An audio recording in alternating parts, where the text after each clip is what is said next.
Israel menolak solusi dua negara dalam penyelesaian konflik Israel-Palestina, serta resmi mengungkap penolakan resolusi PBB yang menurut gencatan senjata di jalur Gaza berkilah itu hanya akan menguntungkan kelompok Palestina Hamas. Kebijakan Israel yang menyingkirkan kemungkinan solusi dua negara mulai diakui secara terbuka oleh Duta Besar Israel untuk Inggris.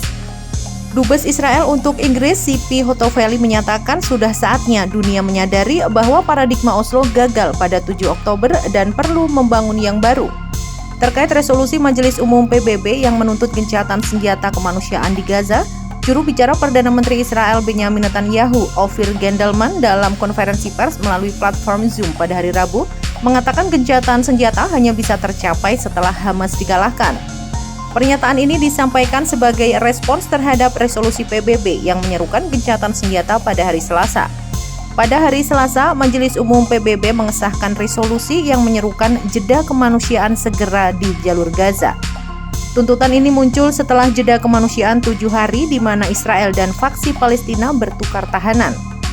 Gendelman mengatakan Israel tidak akan mengizinkan gencatan senjata di jalur Gaza saat ini. Mengklaim seruan gencatan senjata saat ini hanya akan menguntungkan Hamas yang sangat membutuhkan istirahat dan kesempatan untuk reorganisasi. Gendelman menegaskan dukungan penuh Amerika Serikat terhadap Israel dalam membongkar Hamas, membebaskan sandera Israel, dan menolak tekanan internasional untuk mengakhiri pertempuran melawan kelompok Palestina. Namun ada ketidaksepakatan dengan Washington mengenai era pasca Hamas. Di London, Dubes Israel untuk Inggris, Tzipi Hotovely, menegaskan bahwa alasan kegagalan perjanjian Oslo adalah karena Palestina tidak pernah ingin memiliki negara di samping Israel, melainkan mereka ingin memiliki negara dari sungai hingga laut. Ketika ditanya mengenai solusi dua negara, Hotovely menolak gagasan itu setelah ditanya apakah solusi itu sudah mati.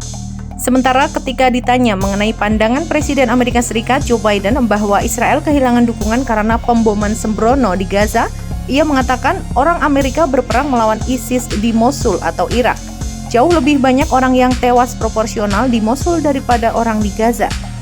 Hotovely menambahkan Israel melakukan segala yang bisa untuk mencegah korban jiwa dan menyoroti perlunya mengatasi masalah pendidikan di Gaza dengan menuding sekolah PBB yang menjadi sekolah teroris.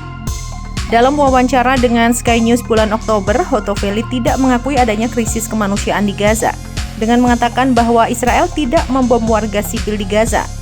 Pada hari Rabu, Kementerian Kesehatan di Gaza melaporkan korban meninggal mencapai setidaknya 18.884, dengan lebih dari 55.000 orang terluka. Dalam pernyataan pers, kementerian menyebutkan bahwa jumlah korban di jalur Gaza mencapai 18.600 orang. Sedangkan jumlah korban di tepi barat juga melonjak menjadi 286. Selain itu, sekitar 51.000 warga Palestina terluka di Gaza dan hampir 3.430 lainnya di tepi barat.